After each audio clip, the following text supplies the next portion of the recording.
चंद्रपूर जिल्ह्यामध्ये सतत पावसामुळे शेतीला मोठं नुकसान झालं असल्याचे चित्र दिसून येत आहे।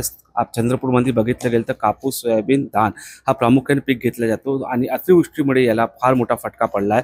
आपल्यासोबत बोलण्यासाठी कृषी अधिकारी आहे। नेमके आपण काय पंचनामे केले आहे आणि काय मदत शेतकऱ्याला मिळणार आहे, काय सांगाल? आपण पाऊस जर पाहिलं तर जूनमध्ये जवळपास 85% पाऊस झालेला आहे। जुलैमध्ये 126% पाऊस झालेला आहे। ऑगस्टमध्ये 83% पाऊस झाला आहे। पुन्हा सप्टेंबरमध्ये 147%, म्हणजे टोटल जर आपण 4 महिन्यामध्ये जर बघितलं तर 108% पाऊस झालेला आहे। आणि जिल्ह्यामध्ये जून जुलैपासून सप्टेंबरपर्यंत अतिवृष्टी ही झालेली आहे।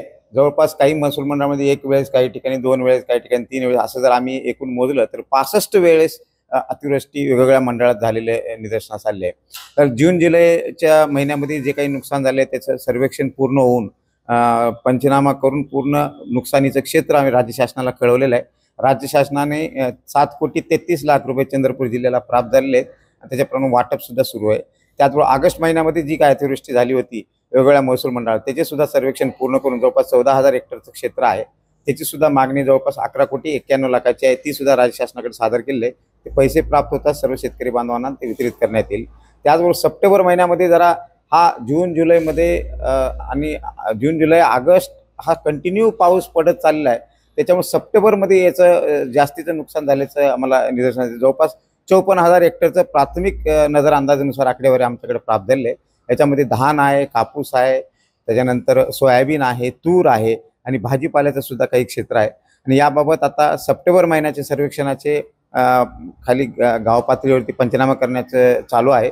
पंचनामा पूर्ण होऊन अहवाल प्राप्त झाल्यानंतर आम्ही राज्य शासनाला कळवून अनुदानाची मागणी करण्यात येईल आणि शेतकरी बांधवांना शासनाकडून अनुदान प्राप्त झालाच शेतकरी बांधवांना वितरित करण्यात येईल।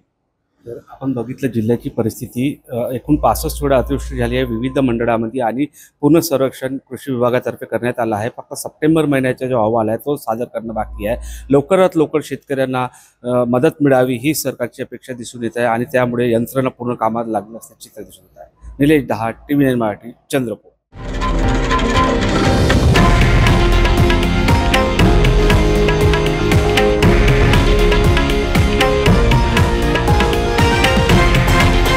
हे आहे देशातील नंबर 1 न्यूज नेटवर्क आणि आपण पाहत आहात TV9 मराठी, एकमेव।